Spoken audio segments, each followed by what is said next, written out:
অলপমান ৰাস্তাৰ ফালে ওলাই আহিলোঁ মানে চব্জি বিচাৰি কিমাননো আৰু বিজনেছৰ পিছত লাগি থাকিম নহয় জানো কেতিয়াবা ৰাস্তাৰ ফালে ওলাই আহিলেও মনবিলাকো ভাল লাগে আৰু লগৰ লগত কিছুমান শাক পাচলি তুলিও ভাল লাগে আজি মানে ৰাস্তাৰ ওচৰতে থকা এই কলা কচু ঠাৰা নিবা আহিছোঁ বহুত দিন খোৱাই নাই আৰু কলা কচু ঠাৰাবিলাকো কৈ আছে যেটো কি ৰাস্তাৰ ওচৰতে আছে ইফালে অহা যোৱা কৰিলে দেখা পাওঁ মানে কচু ঠাৰাবিলাকে কৈ আছে মোক খা ইমানে ধুনীয়া ধুনীয়া হৈ আছে ডাঙৰ ডাঙৰ আৰু বিশেষকৈ কলা কচু ঠাৰাত কি ভিটামিন থাকে সকলোৱে জানে মানে আমাৰ নিচিনা মহিলাই খোৱাটো বহুত প্ৰয়োজন কাৰণ আমাৰ নিচিনা মহিলাবিলাকৰ বহুতৰে আইৰণৰ প্ৰব্লেম থাকে আইৰণ কম থাকে সেইকাৰণে আমি খোৱাটো বহুত ভাল বুলি মই ভাবোঁ সেইকাৰণে আজি ভাবিছোঁ অলপমান বুট দি কিনে বনাই খাওঁ বুলি আজি ৰাস্তাৰ ওচৰতে যেটো কি আছে কাটি নিবা আহিলোঁ ৰ'দো বহুত দিছি মানে ইমানে চকা ৰ'দ দিছি তথাপিও ভাবলোঁ যেটো কি কচু ঠাৰা খাবা মনো যাই আছে নিজে তুলি নিলিহে খাবা পাম নহ'লেনো কোনে তুলি দিব নহয় জানো মাকো পঠাব নোৱাৰি ইমান ৰ'দত সেইকাৰণে মোৰ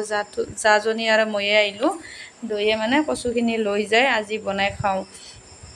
ইমান ৰ'দ দিছে মানে পিঠিবিলাক চেং চেংকৈ পুৰি যায় আৰু ভুই চুইও ৰুবোৱাৰ পথাৰত হাল চাল বাই থৈ দিছে পূৰা আমাৰ ইফালে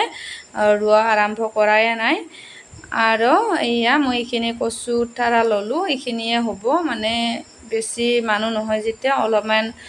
বেছি বস্তুৰ বেছি সোৱাদ নহয় অলপ কম হ'লে সোৱাদবিলাক বেছি হয় সেইকাৰণে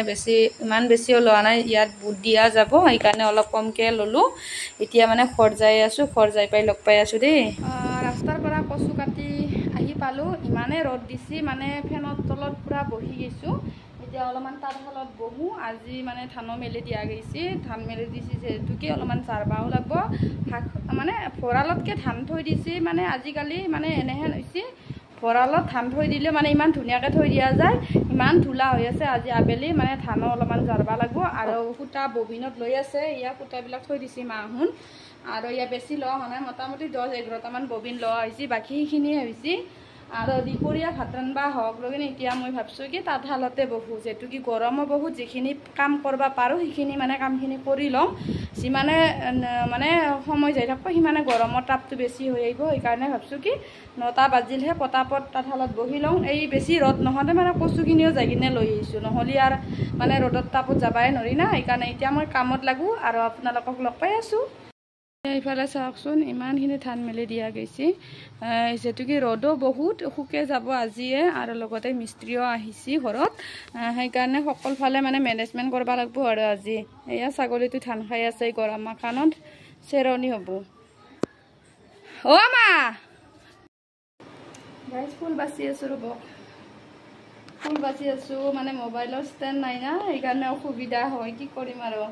এটা ষ্টেণ্ড আনো বুলি ভাবি আছোঁ ৰ'ব এডাল ষ্টেণ্ড আনিলে মানে সুবিধা হৈ যাব ভিডিঅ' বনোৱাৰ কাৰণে এতিয়া মানে অসুবিধা হয় বহুত এনেকৈ ভিডিঅ' বনাই ভিডিঅ' বনোৱাৰ মানে তাত বগাৰ কাৰণে বহুত অসুবিধা হৈ আছে